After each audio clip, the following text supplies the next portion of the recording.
اعوذ باللہ من الشیطان الرجیم بسم اللہ الرحمن الرحیم۔ قرآن مجید میں ایک مرتبہ استعمال ہونے والے نایاب قرآنی الفاظ کے ساتھ حاضر ہیں، اور آج کے یہ الفاظ جو ہمیں سامنے اسکرین پہ نظر آ رہے ہیں یہ سورہ طٰہٰ ہے، اور اس کی آیت نمبر 105، 106، 107 اور 108۔ اور ان 3 آیات میں آپ دیکھیں، 4 آیات میں 3 نایاب الفاظ استعمال ہو رہے ہیں، امتا، صفصفن اور ہمسا۔ تو توجہ فرمائیے گا، امتا اس کی حروف اصلی ہے حمزہ، میم اور تا۔ اس کا معنی ہے ٹیلا، بلندی، ابھار یا نشیب و فراز، یعنی یہاں اپس اینڈ ڈاؤنز ہوں۔ صفصفن کا معنی ہے یہ صاد، فا، صاد اور فا، یہ ربائی ہے۔ باقی جو جتنے بھی آئے ہیں وہ سارے ثلاثی تھے، یہ ربائی ہے، آگے انشاءاللہ گرامر میں وضاحت کریں گے۔ صفصفن کا مطلب ہے ہموار، صاف، بے آب و گیا، یعنی ایسی جگہ کہ جو بالکل ہموار ہو، جہاں کوئی نشیب و فراز نہ ہو، جہاں کوئی زگ زیگ نہ ہو، جہاں کوئی ٹیڑھا پن نہ ہو اور کوئی سبزہ وغیرہ نہ ہو، بالکل چٹیل میدان ہو، بے آب و گیا، اس کو عربی میں صفصفن کہا جائے گا۔ تیسرا ہمارا نایاب لفظ ہے ہمسا، ہا، میم اور سا، سین، یہ اس کے اصلی حروف ہیں۔ اس کا مطلب ہے آہستہ آواز، انتہائی خفی آواز، انتہائی دھیمی آواز جو دوسرے کو سنائی نہ دے، آہٹ۔ اب آپ دیکھیں، یہ اس دنیا کے بعد یا قیامت کے حوالے سے بات ہو رہی ہے، سوال ہو رہا ہے، بسم اللہ الرحمن الرحیم، وَيَسْأَلُونَكَ عَنِ الْجِبَالِ، اور وہ لوگ، کاف، اے نبی آپ سے، عن الجبال، پوچھتے ہیں، عن الجبال، پہاڑوں کے بارے میں۔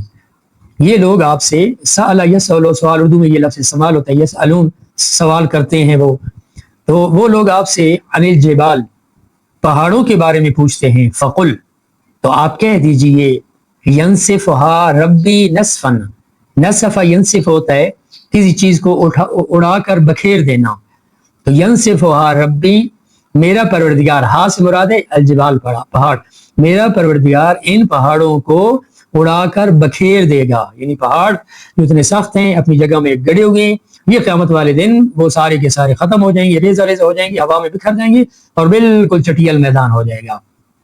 فَيَذَرُهَا قَاعًا صَفْصَفًا، فَيَذَرُهَا وَذَرَ، پس وہ ان پہاڑوں کو چھوڑ دے گا، قاعًا، ایک میدان کی صورت میں۔ وہ میدان کیسا ہوگا؟ صفصفاً، قاعًا کی صفت ہے، ایسا میدان کہ جو بالکل ہموار اور بے آب و گیا اور چٹیل میدان کی صورت میں وہ اسے چھوڑ دے گا۔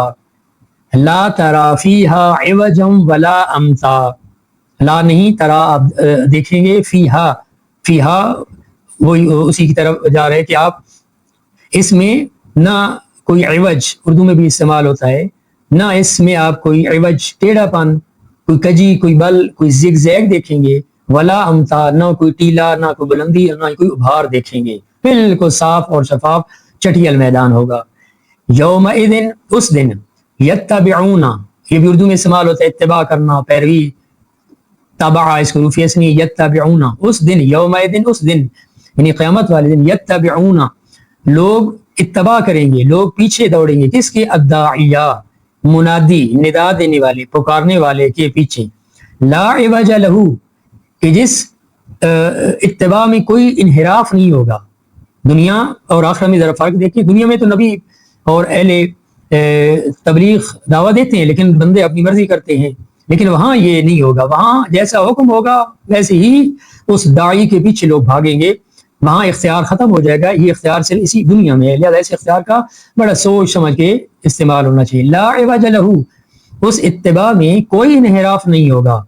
وخشعت الاصوات، صوت کی جمع اصوات، خشعت خشوع سے، اور آوازیں جو ہے اس دن دب جائیں گی، دھیمی پڑ جائے گی، کس؟ للرحمن، رحمان کے سامنے، رحمان اللہ کے سامنے اس دن آوازیں دب جائیں گی۔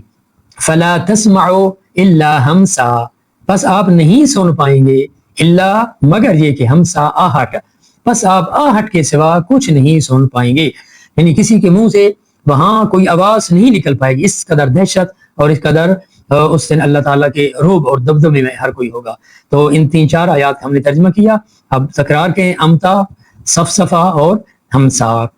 اس کے بعد ہم آگے بڑھتے ہیں اور اگلے جو لفظ ہے انشاءاللہ 5 الفاظ ہم جو ہے وہ کور کریں گے اس ویڈیو میں. نیکسٹ ہمارے سامنے یہ ذرا تھوڑا آپ کی توجہ چاہوں گا. اس میں یہ دیکھیں اس طرف آپ یہ تھوڑے سے امیجز دیکھیں آپ. یہ زیگ زیگ ہیں, یہ زیگ زیگ, اور یہ بھی یوں زیگ زیگ ہیں, یہ رائٹ سائڈ جن کے نیچے عوج لکھا ہوا ہے, عوجا. تو یہ زیگ زیگ, یہ اس کو عربی میں عوج کہا جائے گا, یوں دائیں بائیں ٹیڑھا پن. اور اس کے دوسری طرف آپ دیکھیں تو اوپر امتا لکھا ہوا ہے. امتا یہ ایک سڑک ہے, روڈ ہے, اونچا اور پھر نیچا, اونچا اور نیچا, تو یہ ابھار اور پھر نیچے ڈھلوان, اس کو عربی میں امتا کہا جائے گا. اور تیسری جگہ پہ آپ دیکھیں نیچے صفصفہ, چٹیل اور ہموار میدان. تو یہ قیامت کے دن کی یہ صفات ہیں کہ نہ وہاں کوئی زیگ زیگ ہوں گے, نہ وہاں کوئی بلندی اور نشیب ہوگا, بلکہ سارا بالکل چٹیل میدان ہوگا, ہموار میدان ہوگا, اور وہاں پہ کوئی سبزہ, کوئی گھاس اور کوئی سایہ نہیں ہوگا. تو اللہ تعالیٰ نے ان آیات میں روز قیامت کے حالات کو بیان کیے, اور یہ تینوں الفاظ روز قیامت کے حوالے سے ہیں. اس کے بعد اگلا لفظ ہے ہمارے پاس الانام. یہ فرق کرنا ہے, ایک ہوتا ہے لفظ الانعام, درمیان میں عین آتا ہے, الانام وہ مویشی کو کہا جاتا ہے, مویشیوں کو. یہاں جیسے وہ پیچھے گزرا بھی ہے, تو یہاں پہ یہ الانام ہے بغیر عین کے. تو یہ اس کے اصلی حروف ہیں حمزہ, نون اور میم, اور اس کا معنی ہے مخلوقات. الانام کا معنی ہے مخلوقات. جلدی جلدی جلدی ہم گزرتے ہیں.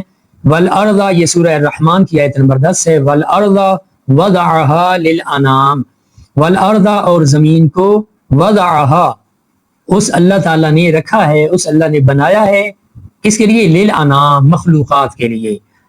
والارض وضعها للانام, اور اسی نے مخلوقات کے لیے اس زمین کو بنایا ہے. تو اگر سوال کیا جائے کہ اللہ تعالیٰ نے زمین کو کس لیے بنایا ہے, تو جواب آ جائے گا اللہ نے زمین کو للانام, مخلوقات کے لیے بنایا ہے. اس کے بعد آپ دیکھیں یہاں پھر انعام کے لفظ کو اور واضح کرنے کے لیے ہم نے آپ کے لیے یہ دیکھیں مختلف اللہ تعالیٰ کی جو مخلوقات ہیں, یہ خشکی پر رہنے والی, سمندروں میں رہنے والی, یہ مختلف قسم کے جانور ہیں, پرندے ہیں, اور دیگر بہت ساری مخلوقات ہیں. تو ان تمام کو عربی میں انعام کہا جائے گا, مخلوقات. تو اللہ تعالیٰ نے اس سورہ رحمان میں زمین کو بتایا کہ زمین کو ہم نے خلق فرمایا ہے, پیدا کیا ہے للانعام کے لیے. تو اس کے بعد ہمارا پانچواں اور آخری لفظ ہے, اور وہ آپ کو پتہ ہے, وہ آپ کو یاد بھی ہوگی, جسے ہم آیت الکرسی کہتے ہیں. یہ سورہ بقرہ کی آیت نمبر 255 ہے. اس میں ایک نایاب لفظ استعمال ہوا ہے یعودو. تو اس کے حروف ایسے نہیں ہے, حمزہ, واو اور دال.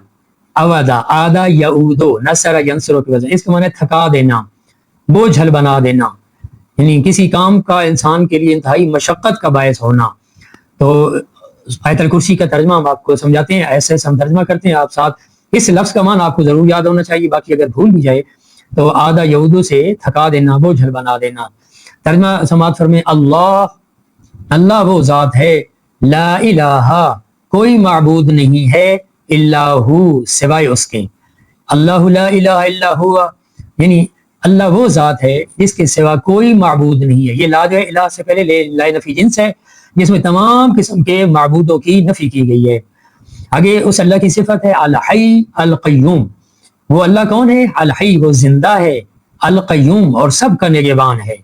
وہ زندہ ہے اور سب کا نگہبان ہے. قیوم بہت بڑی اللہ تعالیٰ کی صفات میں سے ایک بڑی صفت ہے, اور اس کے ذیل میں دیگر بہت ساری صفات آتی ہیں. یعنی کوئی ایسا لمحہ نہیں ہے دنیا میں کہ دنیا کی کسی چیز کو اللہ تعالیٰ کی قیومیت کا آسرا نہ ہو.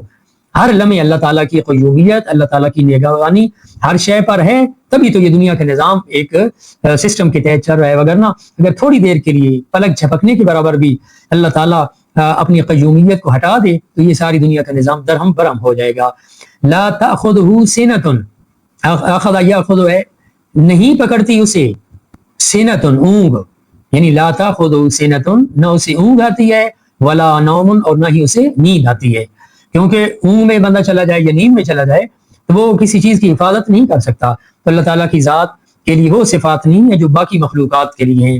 انسان کو اونگ آ جاتی ہے, انسان کو نیند آ جاتی ہے, بندہ غافل ہو جاتا ہے, لیکن اللہ تعالیٰ ایسا حی ہے, ایسا قیوم ہے کہ جس کے قریب نہ نیند آتی ہے نہ اس کے قریب اونگ آتی ہے. لہو, اسی کی ملکیت ہے, ما, جو کچھ, فی السماوات و ما فی الارض, جو کچھ آسمانوں میں ہے اور جو کچھ زمین میں. آسمانوں اور زمینوں میں جو کچھ ہے وہ سب اسی کی ملکیت ہے, وہ اکیلا ہی اس کا مالک ہے. وہ بلا شرکت غیر، وہ آسمان اور زمین کی تمام چھوٹی سے بڑی چیزوں کا وہ اکیلا مالک ہے۔ من ذا الذی، من کون ہے، یہ استفہام ہے، من کون ہے، وہ ذات الذی جو یشفع، جسے ہم شفاعت کہتے ہیں، شفاعت کرنا، سفارش کرنا، کون ہے جو سفارش کرے، عندہ اس اللہ کی بارگاہ میں، الا باذنہ مگر اس کی اجازت سے، یعنی کون ہے ایسا ذات، کون ہے ایسا بندہ، کون ہے ایسی ذات کہ جو اس کی اجازت کے بغیر اس کی بارگاہ میں کسی کی شفاعت اور سفارش کر سکے۔ ہاں اجازت کے ساتھ، جس کو اس نے اجازت دی ہے وہ کر سکتا ہے۔ یعلم، عالم یعلم وہ جانتا ہے، ما بین ایدیہم جو کچھ لوگوں کے روبرو ہے، لوگوں کے سامنے ہے، وما خلفہم اور جو کچھ ان کے سامنے نہیں ہے، جو ان کے پیچھے ہے، خلف عربی میں پیچھے ہے، جو ان کے سامنے ہے، جو ان کے پیچھے ہے، پہلے والے انسانوں کے، اول انسانوں کے، بعد میں آنے والے انسانوں کے، جو کچھ ان کے سامنے تھا یا جو کچھ ان کے پیچھے تھا، ان تمام کو جاننے والی ہے وہ ذات، وہ اللہ اس کو جانتا ہے۔ ولا یحیطون، احاطہ یحیط، اس لیے احاطہ اردو میں لفظ سے استعمال ہوتا ہے، احاطہ کسی چیز کو گھیرنا۔ ولا یحیطون یہ ساری مخلوقات احاطہ نہیں کر سکتی، بشیء کسی بھی چیز کا، من علم ہی اس اللہ کے علم کے، اللہ کے علم کے ذرہ برابر بھی کسی چیز کا بھی ساری دنیا اللہ کے علاوہ، یحیطون جمع ہے، سب کے سب، لا یحیطون وہ احاطہ نہیں کر سکتے، الا مگر اتنا ہی، بما شاء مگر صرف اتنا کہ جس سے وہ چاہتا ہے، جتنا اس نے چاہا ہے، جتنا اس نے مخلوقات کو بتائے، اس کے علاوہ مخلوقات اس کے علم کا احاطہ نہیں کر سکتے۔ وسع وسعت سے اردو میں استعمال ہوتا ہے، وسیع اردو میں لفظ سے استعمال ہوتا ہے، وسع کرسیہ اس کی کرسی چھائی ہوئی ہے، اس کی کرسی کی وسعت ہے، السماوات والارض آسمانوں اور زمینوں پر، یعنی اسی کی کرسی، اسی کی بادشاہت، اسی کا علم آسمانوں اور زمین پر چھایا ہوا ہے۔ اب وہ ہم آخر میں آ رہے وہ لفظ ولا یعودہ حفظہما، ولا لا نافیہ ہے، ولا یعود آدھا یعود تھکا دینا، بوجھل کر دینا، اسے بوجھل نہیں بنا دیتا، اسے تھکا نہیں دیتا، حفظہما حفظ حفاظت نگہداری کو کہتے ہیں، ہما سے مراد آسمان اور زمین، اور ان دونوں یعنی آسمان اور زمین کی نگہداری اس کے لیے کوئی کار گراں نہیں ہے، اسے تھکا نہیں دیتی، اس سے وہ بوجھل نہیں ہو جاتا۔ وَهُوَ الْعَلِيُّ الْعَظِيمُ وَهُوَ اور وہ ذات العلی بلند و بالا ہے، اور العظیم اور بڑی عظیم ذات ہے۔